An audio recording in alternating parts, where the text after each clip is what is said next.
this issue of public participation in EIA. Is it a must? Do I have to fill the questionnaires? Do I have to attend the meeting? Yes. Let me tell you why it is important for you to participate during public participation.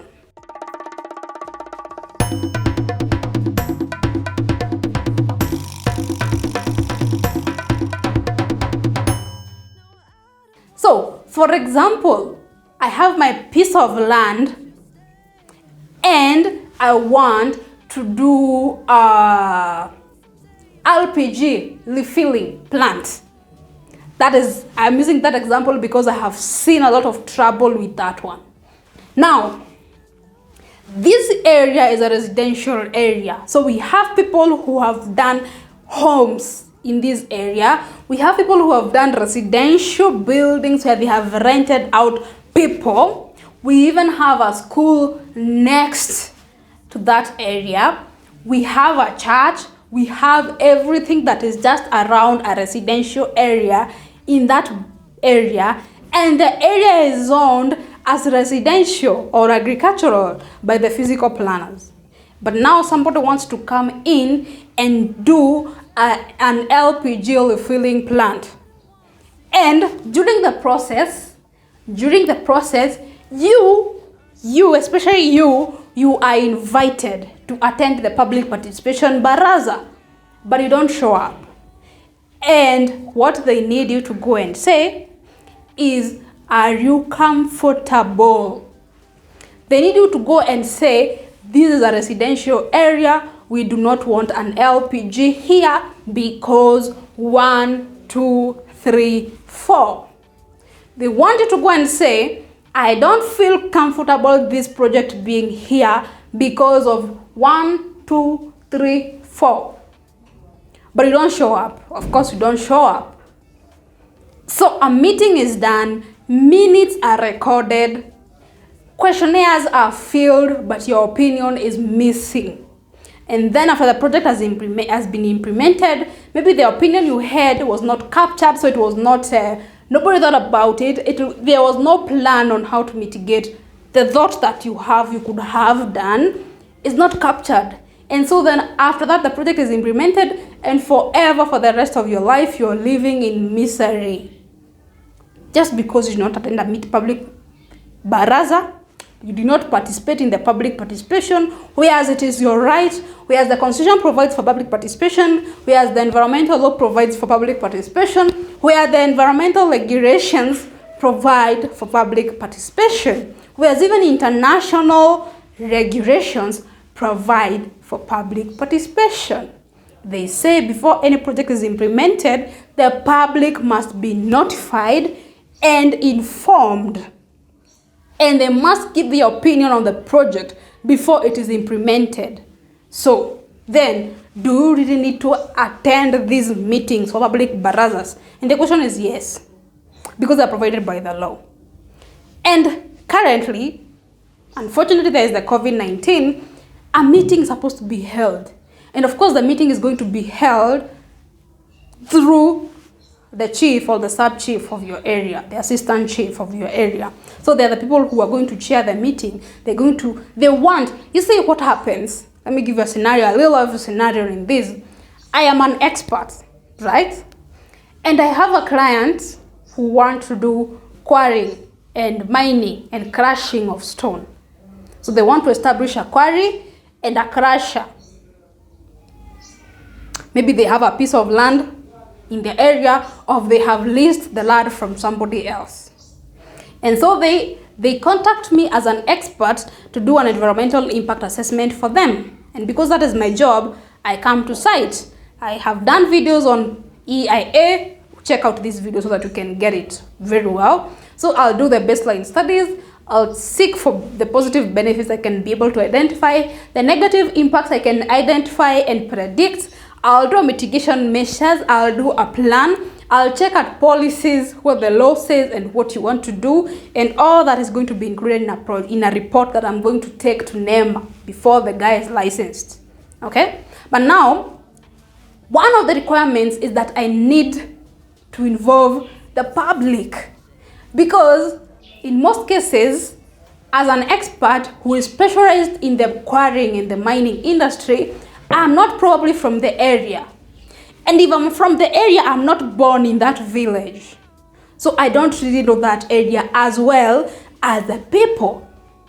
This is a development that is coming to your neighborhood, to your village. I am not, probably I don't know that area very well. So you are people who know it better than me.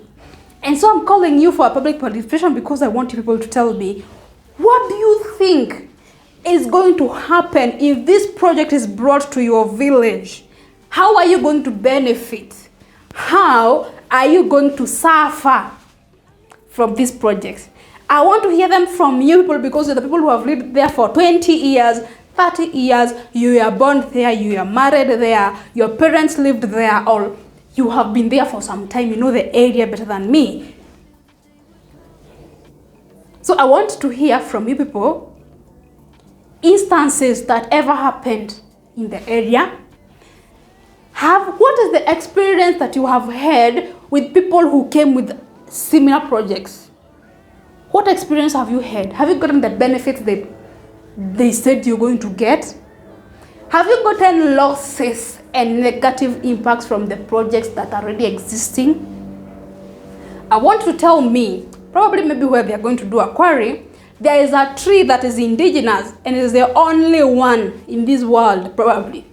It could be the only one in this world. And now this guy wants to come in and fell that tree and continue mining. You could be like, there is not any other tree in that village except that one. Or you could be like, that tree is where our great-grandparents used to offer to the gods, to our God. That is a holy ground for us. That is a sacred place for us. And so this guy wanting to do a quarry there, it is going to do away with our cultural. That's a cultural site for us, the sacred area for us as the people of this village. And so, of course, as I do my report, I'll be like, and by the way, that is a valid reason of why this project should not be implemented here. If you are to do this, do it in all other areas, but leave this place holy. You know, those are things that really people don't look at. And whenever you're doing a public participation, you hear people talking about, kama mwenyewe amekubali kujenga, mimi ni nani nikatae. That is a very, very, very bad mentality that we carry around ourselves. Because in that quarry, it is our cows and goats and donkeys that are going to fall into the pits and die. The cow that used to milk, the milk that used to sell and get money to pay for your daughter's school fees, or to buy food for your family, or to just do your business. It is that sheep that you're waiting to sell to do something for your life. It is our kids, our children that are going to fall into those pits if they're not done well. So I want you, as an expert, I want to hear such information from you. I want to hear stories like that land does not belong to this guy. It is grabbed. It is a public land. It was supposed to be a primary school. It is supposed to be chief's camps, but this guy has come in and grabbed the place and wants to do a quarry. You know, from my end, I might not really have such information because the guy is going to provide me with lease agreements, sales documents. They're going to give me the title deed. So from my end, I might not be. But from you as a villager, as a person who resides in that place and has been there longer, you could just tell me, hey, and by the way, that area, that land is public land. And of course, now if I know that, then I'm going to go back and do more search into that. So I think it is very important that we as Kenyans participate more in this. And it is getting very serious with time. Every other day it's getting serious. So they say that whatever, even if I do, we give our opinions, it does not happen. Let me give you an instance here. Where I work, we had acquiring project with some company that is not really Kenyan. They came from elsewhere to do roads. And there was so much conflict because there are so many quarries and crashing in the area that the villagers feel The blasting is too much for them, the dust is too much for them, and these companies that are mining and quarrying don't really give back to the society.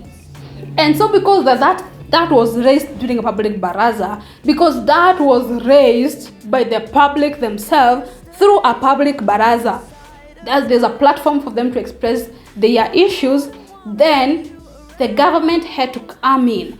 The relevant government offices had to come in. That is through the county commissioner, the districts, or they're called the DOs, the chiefs and such. They had to come in, and there was a community.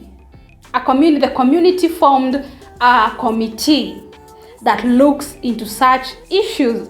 If you are a quarry guy and you want to blast, this is what you need to do for the public. This is how you do your blasting. And so now such a committee was only formed because the public participated in a meeting that I was involved in to just solve one issue for one quarry. I didn't know the public had been suffering from other quarries.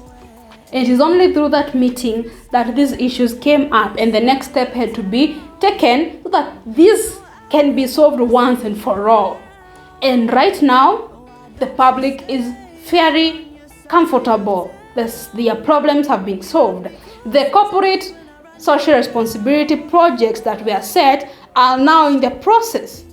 All this happened because the public participated in a meeting they were asked to attend. These minutes were documented. These comments were documented in a minute. They were documented in questionnaires that were taken to NEMA offices.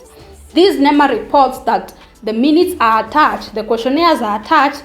These reports are taken to NEMA and then distributed to other offices. So you can be sure the information goes to the mining office, goes to the county government offices, it goes to all relevant agencies get a copy of that report. And so from my project, from my guys, they got a solution because of participating. Now the blasting is happening, but as they would like. The quarrying is continuing, but as they would like. The corporate social responsibilities are being carried out as the community would like. And now there's not a conflict between the quarry guys and the public. Their problems have been solved. So that is how, as a community, you raise your issues. Some of these things have to be done through a public baraza because you can be sure there is not any one time that such an issue could have been raised if it were not for the public baraza. So whenever there's a public baraza or even questionnaires to be filled, make sure to give the details. And remember, these documents, this process is governed by the law. So as an expert, I am only doing what the law says I should do. I cannot go against your law, against the law, because I'll be losing my license. For example, using your contact information for other businesses, that is against the law. If you find your questionnaire running around in the village or outside, in the outside, a questionnaire that I made you fill, then you're supposed to prosecute me or come and question me, because now that is against the law. So these documents are very, very confidential. Your contact information is very confidential. And the only reason, by the way, you fill in those questionnaires, the only reason you fill your contact information is to confirm that this is real, because this is a world that is tricky. I could also sit in my house and fill the questionnaires. But if you have your contact information, your names, your ID numbers, your phone numbers, then NEMA can call to confirm that it is true this public participation was done. So it's for credibility purposes. So any question you have on public participation, any other question that you want me to answer, down in the comment section, rush and leave it there. And of course, I'll look at it and give you a response as much as I can. Watch this video here. Watch this other video here. And subscribe to my channel. Like this video. Share it with a friend. And of course, hit on the notification bell, because next time I put up a video, you shall be notified among the first people.